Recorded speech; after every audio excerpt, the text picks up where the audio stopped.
नमस्कार दोस्तों। जैसा कि आप सभी को पता है कि आपके एग्जामिनेशन की दिसंबर 2023 यूजीसी नेट जेआरएफ एग्जामिनेशन की डेट्स जो है आ चुकी हैं। 6 दिसंबर से 22 दिसंबर के बीच आपका एग्जाम होने वाला है और उसके बाद अब जैसे ही ये नोटिफिकेशन मतलब इसीलिए अभी वेबसाइट पे नोटिफिकेशन तो नहीं आया, परंतु जो है ट्विटर पे, जो कि आजकल पहला स्रोत हो चुका है इंफॉर्मेशन देने का, तो ट्विटर पे जो है एनटीए के ऑफिशियल वेबसाइट बेसिकली अकाउंट पर, या फिर आप बात करें जो चेयरमैन साहब हैं यूजीसी के, उनके अकाउंट पर सब जगह ये इन्फॉर्मेशन पहुंच चुकी है कि 6 दिसंबर से 22 दिसंबर तक यूजीसी नेट जेआरएफ दिसंबर 2023 साइकिल जो है उसके एग्जाम होने वाले हैं। तो अगर सही रूप से देखा जाए तो आपके पास सिर्फ 2 महीने हैं प्रिपरेशन के लिए। ओके, सितंबर के मंथ में आप अभी हम खड़े हुए हैं, और अक्टूबर और नवंबर, दिसंबर में तो 6 तारीख से बता ही रहे हैं कि एग्जाम हो सकता है, तो आपका एग्जाम कभी भी हो सकता है। वो डेट्स नहीं आई कि कौन से सब्जेक्ट का एग्जाम कब होगा, बट अगर सही रूप से माना जाए तो सिर्फ और सिर्फ 2 ही महीने हमारे पास बचे हैं, और ये 2 महीने जो है ऑटोमेटिकली डर क्रिएट करते हैं। ओके, बहुत सारे स्टूडेंट्स अभी से पैनिक में आ चुके हैं कि अब सर डर लग रहा है कैसे होगा, बिकॉज जैसे ही एग्जाम की डेट्स आती हैं सबको डर लगता है। Okay, it's a basic habit, okay, जो सबके साथ होता है, और उसमें लगता है कि अब क्या करें, क्या करें क्या ना करें, ये बड़ी उलझन जो है आपके दिमाग में लग जाती है। तो इसलिए आज का ये जो वीडियो है वो इसी उद्देश्य से है कि सिर्फ 2 मंथ में प्रिपरेशन कैसे करना है, किन किन चीजों का आपको ध्यान देना है, क्या आपका अप्रोच होना चाहिए, वो सारी बातें इस वीडियो में मैं आपको बताऊंगा।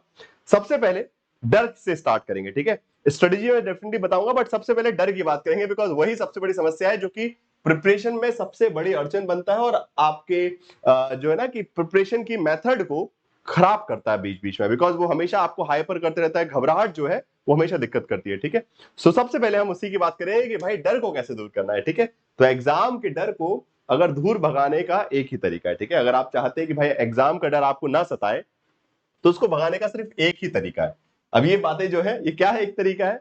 तरीका ये है कि खुद को और अपने दिमाग को एग्जाम में इतना ज्यादा, एग्जाम की प्रिपरेशन में इस कदर आपको लगा देना है कि आप डर को भूल जाए और बाकी सब आपको याद हो जाए। यही उद्देश्य है कि भाई जितना भी सिलेबस है, जो भी टॉपिक्स है, वो सब याद रहे और एग्जाम डर ना लगे, ठीक है। अब आप सोच रहे होंगे सर ये प्रिपरेशन में कैसे, भाई इतना कैसे खुद को इंडल्ज करें कि मतलब हमारा फोकस इतना ज्यादा एग्जाम की तरफ हो जाए कि हम डर को भूल ही जाए।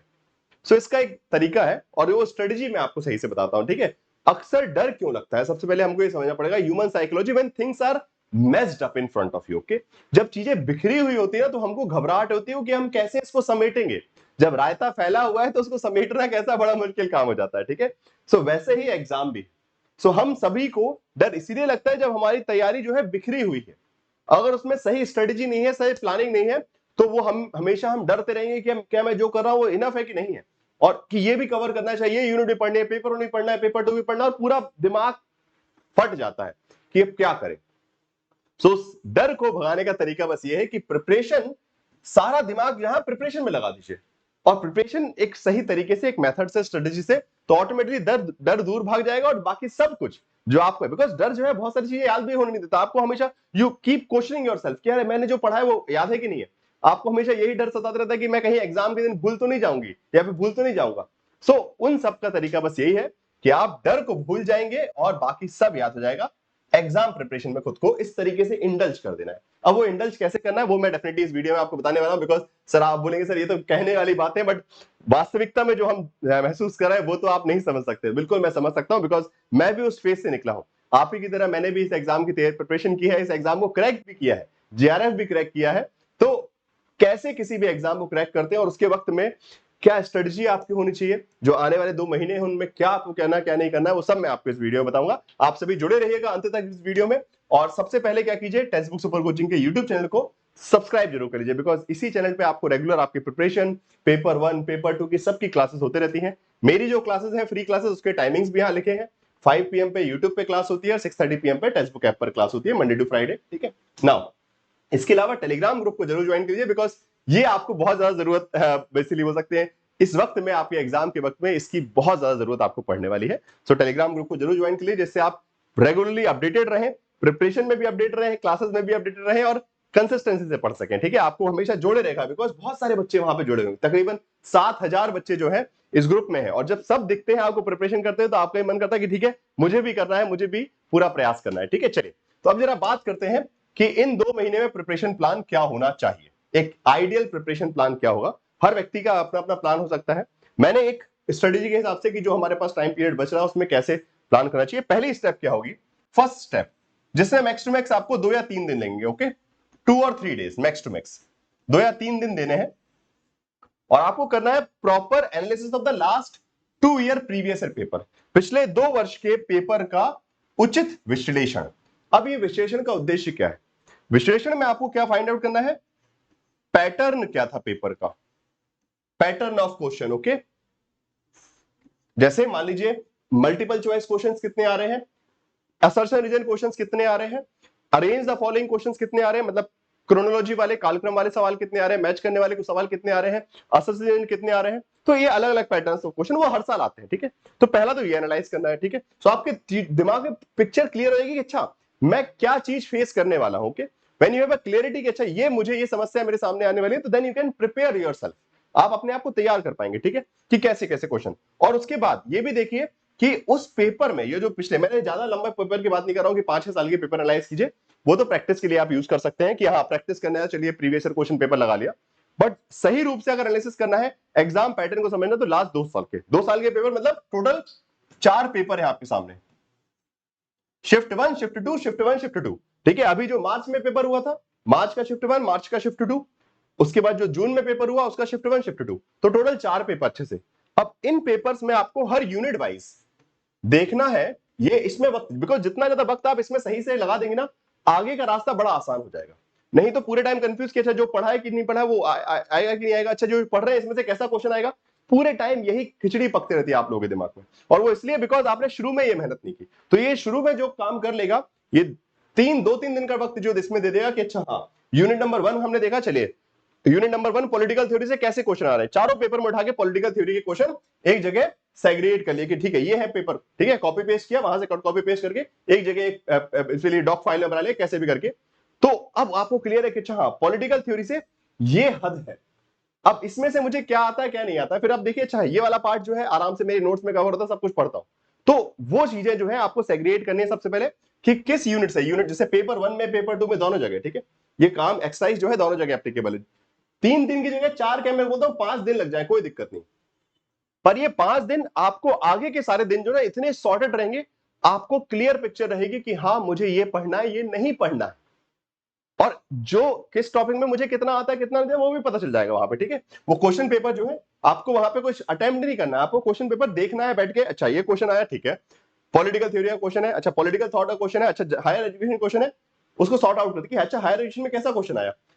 तो ये जो डिवाइड कर लेंगे हर यूनिट वाइज, तो उससे आपको पिक्चर क्लियर हो जाएगी व्हाट इज द लेवल, कि किस स्तर तक आपको पढ़ना है, वो चीज क्लियर हो जाएगी। नाउ अब जब ये चीजें क्लियर हो गई, आपने पता कर लिया कि आपको कितना आता है कितना नहीं आता है, ये पॉइंट क्लियर हो गया। नाउ नेक्स्ट स्टेप आएगी आपकी अगले 30 दिन जो है, मतलब मान के चलिए पूरा जो अक्टूबर है आपका, ठीक है, अक्टूबर का पूरा महीना आपको देना है नोइंग द अननोन, जो नहीं पढ़ा उसको जानना।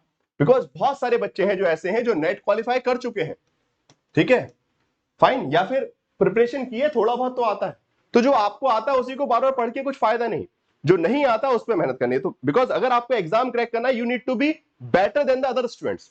अगर एग्जाम क्रैक करना है तो बाकी सबसे बेहतर होना पड़ेगा। बेहतर कैसे हो सकते हैं, कि जो दूसरों को नहीं आता वो पढ़े, एग्जाम में जिस प्रकार की चीजें आ रही है उनको ढूंढिए। ओके, अब आप सोचेंगे सर 30 दिन तो बहुत होते हैं, कितना ही जान लेंगे, नहीं, अगर आप डिवाइड करेंगे 10 यूनिट है, 10 यूनिट को डिवाइड कीजिए 30 से, तो 3 डेज पर यूनिट। ये भी प्लानिंग, ये नहीं कि बस ऐसे रैंडम चलो ठीक है पढ़ना शुरू कर देते। प्रिपरेशन का तरीका होता है you need to be sorted out कि अच्छा पॉलिटिकल थ्योरी 3 दिन दिए, 3 दिन में जितना भी जो हमको आता था वो तो पता ही है, ठीक है, वो तो नोट्स में लिखा हुआ है पढ़ लिया, बट जो नहीं पता था उसके बारे में और इन डेप्थ जो क्वेश्चंस आ रहे हैं, लुक फॉर दोस थिंग्स, उनको ढूंढिए कि अच्छा ये कहां से आया है। चलिए इंटरनेट पे जाइए, सर्च कीजिए, किताबों में पढ़िए, नोट्स में देखिए, जो आपको नहीं पता वो चीजें, मतलब जो चीजें पता है वो तो ठीक है, वो बाद में मॉक टेस्ट के साथ रिवाइज होंगी, वो थर्ड स्टेप में बताऊंगा, ठीक है। तो जो चीजें नहीं पता, मतलब ये 30 दिन जो है आपको एक्सीलेंस की तरफ ले जाएंगे, ठीक है। जो कमियां रह रही ना, बिकॉज अक्सर जैसे हम पढ़ते तो है हर बार, बट हमारा होता नहीं है, बट आप वही वही चीजें पढ़े जा रहे हैं जो आपको ऑलरेडी आती है, जो एग्जाम में नया पूछा जा रहा है वो तो आपने पढ़ा ही नहीं ना। तो वो 30 दिन आप जो देंगे यहाँ पे पेपर 1 पेपर 2 में, इट विल हेल्प यू। और यहाँ पे पढ़ना नहीं है सिर्फ, इनको साथ साथ शॉर्ट नोट्स भी बनाते जाने उनके, बिकॉज जितनी नई चीजें पढ़ेंगे आप बुलेट पॉइंट्स में, ठीक है, बड़े बड़े पुलिंदे नहीं, जो भी कुछ नया पढ़ा, ठीक है, फट से उसका शॉर्ट नोट्स बना लिया, और फिर जिससे बाद में उसको हम रिवाइज कर पाएंगे, ठीक है। सो ये जो काम है 30 दिन का, ये सबसे बड़ा डिसाइडिंग फैक्टर होगा, डिटरमाइनिंग फैक्टर होगा कि इस बार आपका नेट जेआरएफ निकलेगा। अगर जिसने पूरी शिद्दत से इन 30 दिनों को यूज किया, ठीक है, आने वाले दिनों में जो मैं क्लासेस भी लूंगा उसमें मैं पूरा ध्यान रखूंगा कि आने वाले जो अक्टूबर का पूरा महीना है उसमें वो सारी चीजें, नई नई चीजें मैं आपको बताते जाऊंगा जो कि एग्जाम में आ सकती है। सारी नई नॉलेज जो है मिलती जाएगी। तो क्लासेस को भी रेगुलरली फॉलो कीजिएगा और अपने लेवल पे भी जितना, बिकॉज मेहनत आपको ही करनी है, एग्जाम आपको निकालना है, तो सबसे ज्यादा मेहनत आपको करनी पड़ेगी, ठीक है। नाउ इसके बाद आती है स्टेप नंबर 3, जहां पे बचता है जो आता है उसको रिवाइज करना, और सबसे अच्छा रिवीजन का तरीका होता है मॉक टेस्ट। आप मॉक टेस्ट लगाते जाएंगे, जो आता है, जो आपने ऑलरेडी पता था, थोड़ा बहुत कंफ्यूजन है वो वहीं क्लियर होते जाएगा, क्वेश्चन के through he you will start recalling things. जब आप प्रैक्टिस करते हैं तो ऑटोमेटिक, अच्छा हाँ ठीक है, अच्छा लिबरलिज्म में ये आइडिया पढ़ा था, अच्छा हाँ हॉब्स का ये कॉन्सेप्ट था, ठीक है पढ़ा था मैंने, मुझे आता है। ज्यादा ये कंफ्यूजन हो रही है, नोट्स को रिवाइज कर लिया, ठीक है, और साथ साथ शॉर्ट नोट्स भी जो बनाए थे इन 30 दिनों में, ठीक है, तो इनको भी बार बार रिवाइज। और वो यहाँ पे ना शॉर्ट नोट्स आपके बहुत ऑथेंटिक, ये जो 30 दिनों में आप जो पढ़ेंगे ना, वो सिर्फ वही पढ़ेंगे जो सही में एग्जाम में आ रहा है। वो कैसे पता चलेगा? बिकॉज आपने ये 5 दिन इन्वेस्ट किए थे, नहीं तो इन 30 दिनों में यू विल बी कंफ्यूज कि अच्छा मुझे क्या पढ़ना है क्या नहीं पढ़ना। उसके लिए यहां 3-4 दिन देना, पिछले 2 सालों के पेपर्स को, पेपर 1, पेपर 2, शिफ्ट 1, शिफ्ट 2, सब कुछ अच्छे से एनालाइज करना बहुत जरूरी है। और ये सब जो पेपर है मैं आपको टेलीग्राम ग्रुप पे मैंने वैसे डाल रखे, मैं फिर से डाल दूंगा। अगर किसी को लगता है कि मेरे पास पेपर नहीं है तो क्वेश्चन पेपर भी शिफ्ट 1, शिफ्ट 2 के मैं ऑलरेडी टेलीग्राम ग्रुप पे डाल दूंगा। आप लोग जाके फटाफट वहां से डाउनलोड कीजिए और फिर बैठ के देखिए, 3-4 दिन दीजिए, उसमें पूरी शिद्दत लगा के दीजिए कि अच्छा हाँ समझिए पेपर को। जितना जल्दी समझ लेंगे उतना आसानी से, उतना जल्दी आपका एग्जाम भी क्रैक हो जाएगा। ओके, सो आखिरी तीसरी स्टेप आती है नोट्स, और सबसे इंपॉर्टेंट फिर वक्त आता है। बिकॉज देखिए अक्सर अगर आप सारी चीजें एक साथ करने में लग जाए कि अच्छा मुझे टाइम मैनेजमेंट भी सीख लूं, मैं पढ़ भी लूं, प्रिपरेशन भी कर लूं, नोट्स भी पढ़ लूं, सब कुछ आप लगेगा कि आप भाग रहे हैं। सो स्मूथ डाउन कीजिए चीजों को। स्ट्रेटेजी जितनी बेटर होगी उतना स्ट्रेस कम होगा, और स्ट्रेस जितना कम होगा उतना कम डर लगेगा, और जितना कम डर रहेगा उतना ज्यादा सक्सेस के चांसेस आपके बढ़ जाएंगे, ठीक है। सो टाइम मैनेजमेंट वाला पार्ट जो है आखिरी के 30 दिनों में, जो लास्ट मंथ है, उसमें आप भाई जब मॉक टेस्ट प्रैक्टिस करें तो घड़ी लगा के कीजिए, भाई हो गया भाई, टाइम खत्म है, खत्म का, इससे ज्यादा नहीं। और उसमें कितना टाइम, तो एग्जाम हॉल के लिए खुद को प्रिपेयर कीजिए, बिकॉज ये भी एक बहुत बड़ा पार्ट है। सब लोग पढ़ तो लेते हैं सब, बट एग्जाम हॉल के लिए अपने आप को प्रिपेयर करना बहुत जरूरी है। बिकॉज उस वक्त अगर चीजें खराब कर ली तो सब कुछ खराब हो जाएगा, फिर जो आपने पिछले 3-4 महीने से मेहनत की है वो सब कुछ पानी फिर जाएगा। सो एग्जाम हॉल के लिए खुद को प्रिपेयर करना, टाइम मैनेजमेंट पे और भी बाद में आपको चीजें बताऊंगा। अभी आपका फोकस किस पे होना चाहिए?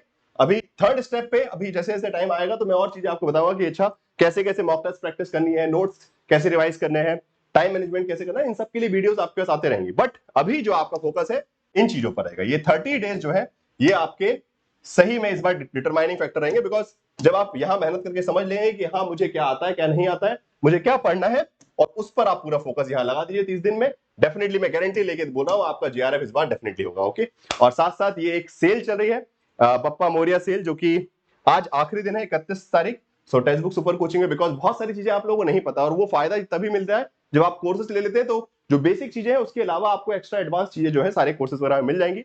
तो सब्सक्रिप्शन ले लीजिए 4 महीने के लिए, साथ में जुड़े रहिए टेक्स्ट बुक सुपर कोचिंग के प्लेटफॉर्म में। सो आपकी प्रिपरेशन सुपर हो जाएगी, और सुपर से भी ऊपर जाकर आप जेआरएफ सिलेक्शन ले जाएंगे, ठीक है। कूपन कोड आपको ये यूज करना है, आखिरी डे है ये, फाइन। चलिए, सो टेलीग्राम ग्रुप को जरूर ज्वाइन कर लीजिए जिसने भी नहीं ज्वाइन किया अभी तक, एंड सब्सक्राइब कर लीजिए टेक्स्ट बुक सुपर कोचिंग के यूट्यूब चैनल को। ये वीडियो अगर अच्छा लगा है तो बताइएगा, आपकी जो प्रिपरेशन स्ट्रेटजी है वो अगर सही है तो बाकी दूसरे स्टूडेंट्स को भी शेयर कीजिएगा। Please do share this video, और लाइक कीजिएगा अगर जो मैंने स्ट्रेटजी बताई है 2 महीने के लिए वो आपको पसंद आई हो, आपको सही लगती है तो बताइएगा, और कमेंट बॉक्स में अपने व्यूज भी बताइएगा, जो भी जैसा भी आपको लगता है। Please do share your views with us. Okay, thank you so much for watching this video, thank you so much.